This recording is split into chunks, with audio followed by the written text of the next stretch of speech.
朋友们，我今天同时请到了大众汽车集团全球的 CEO 和中国区的 CEO， 就是全球的老大和中国区的老大，双老大，咱们一起来探讨一下大众的转型。你想，之前的大众汽车集团，那就是中国汽车行业一个大佬般的存在，来中国42年，无数的经典车型。而最近几年呢，显然是受到了国内新能源车企的冲击，销量先后被比亚迪、吉利超过，市场份额从第一跌到了第3。那中国作为他们全球第1大市场，你说它急不急？肯定急啊！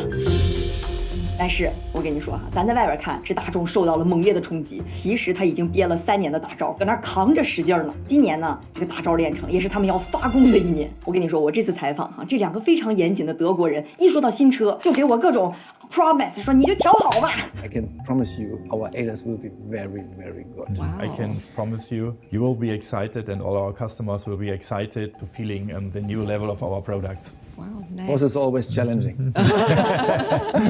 你看，咱这好不容易请到了这个双老大，这么多宝贵的一手资料，咱们就赶紧来探讨一下这个大众的转型，它到底憋了什么大招，还能不能回到之前的巅峰时刻？这几年吧，这个新能源确实是把大众冲击得够呛。但我跟你说，这个冲击并不是新能源车本身，并不是说大众就造不出来新能源车，关键在于它造车的模式。什么意思呢？之前大众的燃油车是在德国的总部研发，然后在中国做一些改良再上市。那这种模式一个关键是什么呢？就是它的研发周期，一代车一般要5到7年。而你看现在中国的新能源市场，好家伙，2年一代车，更激进的可能1年到1年半就出一代。那你要是5到7年，这个技术都不知道更新迭代多少轮了，再加上智能化的冲击，这才是大众它水土不服的一个关键。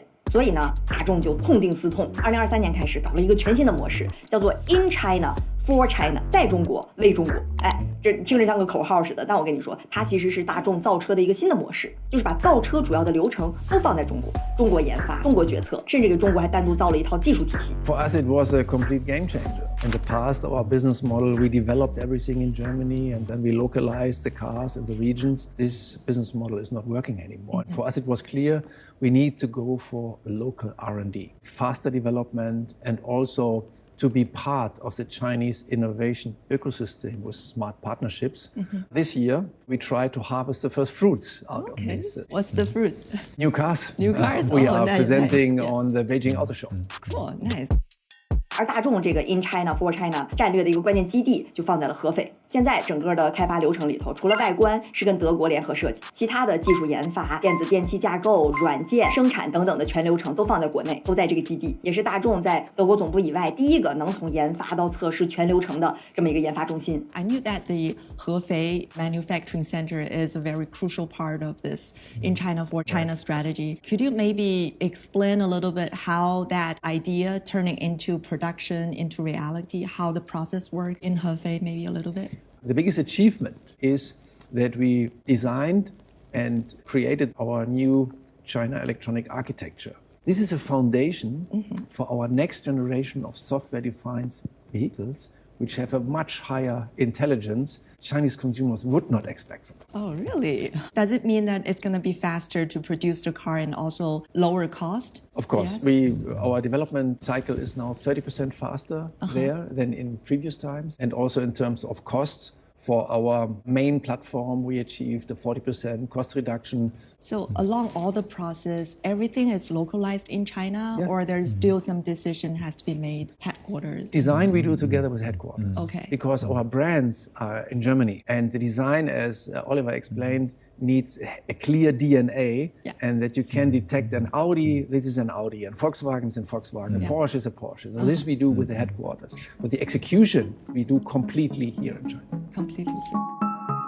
那具体到技术层面呢，大众中国也会跟中国的公司合作，比如说跟小鹏合作 CEA 电子电器架构，联合开发车型，跟地平线合资成立了酷睿城 Horizon 研发智驾芯片和解决方案。I remember for different brands in the Volkswagen Group, you guys are partnering with a lot of partners in China, like Dajiang, Huawei in Audi car, and also the Horizon Robotics and some others. I'm just wondering, is that a testing phase for Volkswagen to try out different technologies in China, or how do you manage those partnerships? If you look back when these decisions were made, the picture was not so clear in which direction it will go. And therefore, it would make sense not to put all eggs in one basket. I see. Okay. Therefore, we teamed up for different projects with different partners. But for us, one thing is clear. We are focusing on our Horizon technology because to team up with partners, the ADAS function remains a black box. And for us, it is important to know all the details, how your system works, and to improve it continuously. This is also a kind of the new business models in the automotive industries because of the high innovation speed. You can't do everything by your own. It's important for big automotive players to have right partnerships. That's what we are doing also worldwide. Yeah. For example, in North America, working together with Rivian and also partnering with Google, with Apple. It's always a win-win situation, benefiting from the best in all these technologies and combining this with our own strengths. Could you maybe explain a little bit what part are you partnering with Xiaopeng and Horizon Robotics or maybe Google and Apple? Is it AI or smart driving or what are the parts? With Xiaopeng, our collaboration is on two pillars. One is we are developing together two cars, and also we have the collaboration for electronic architecture together with them. Here in December, we launched our first new electronic architecture. And with Horizon Robotics, they are also experts for SoCs, for autonomous driving functions. We have a joint venture together, and there we are developing with AI-based technology the new ADAS functionalities for our cars, which also come this year to the Chinese market. And I can promise you, our ADAS will be very, very good. Wow. You have partnership with American companies and Chinese companies. How do you see a position of the partnerships in China? Would it benefit globally or it's more like a regional type of partnership?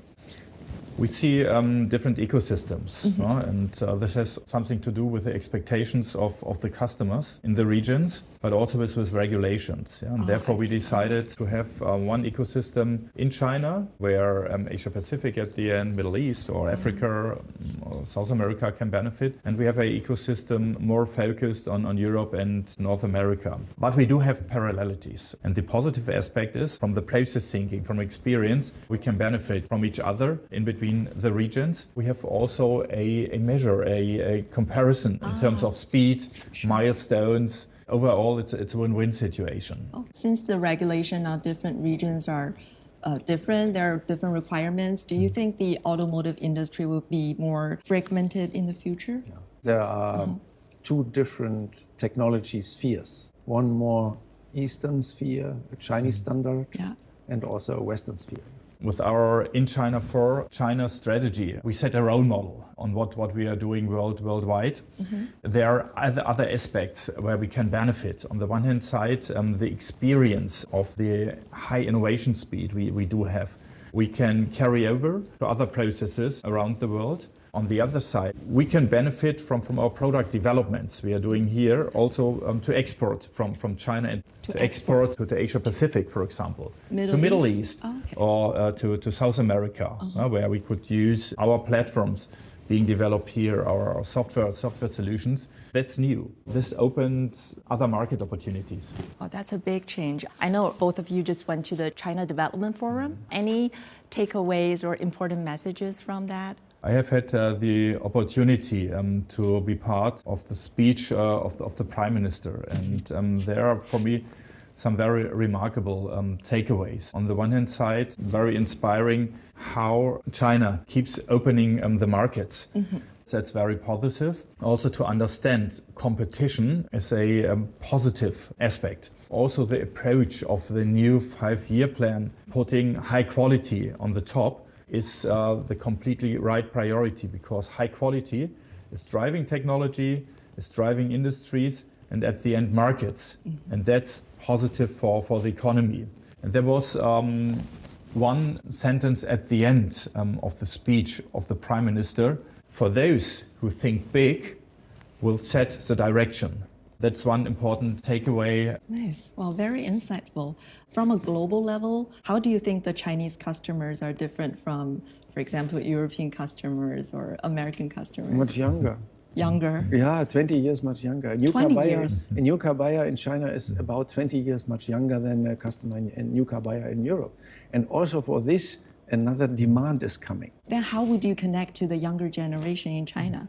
Yeah, we try our best in social media, but also think about what this generation expect from their cars. And as you mentioned, these people live in a digital lifestyle in super modern cities, so they expect the same from their cars. And of course, the additional living space they want to have. Yeah. People like to make adventures with their cars. Also, this needs to be fulfilled with our cars. I see. When I went to Paris, I saw like the road is pretty narrow. And all small cars in of course. France, in Italy, and also in Germany. Yeah. But China is much more different. Much more different. 就这么样卧薪尝胆了3年。今年呢，大众也会迎来历史上最大的一波新能源车的发布。我跟你说，说到这块儿，这2个老大真的可以说是两眼放光。Now it counts, no? And it's like in sport. We went for training over 3 years, and now we are going to the playing ground. Yeah. No? And now we want to win the game. I can tell you, all our team is highly interested and committed.